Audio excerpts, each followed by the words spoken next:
حضرت عمر فاروق فرماتے ہیں انتقال کو 3 دن ہوئے تھے، میں مسجد نبوی میں بیٹھا تھا، 2-3 چھوٹی چھوٹی بچیاں آ گئی، کہنے لگی چاچا آپ خلیفہ بنے ہو؟ میں نے کہا پتر میں بناؤں؟ تو کہنے لگی چلیں پھر عصر کے بعد ابو بکر صدیق ہمارے گھر جاتے تھے۔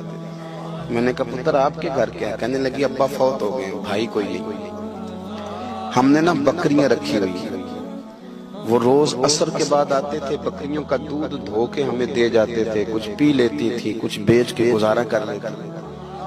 3 دن ہو گئے، میری ماں روتی ہے، بہنیں روتی ہیں، کون آئے گا؟ چاچا چلو گے؟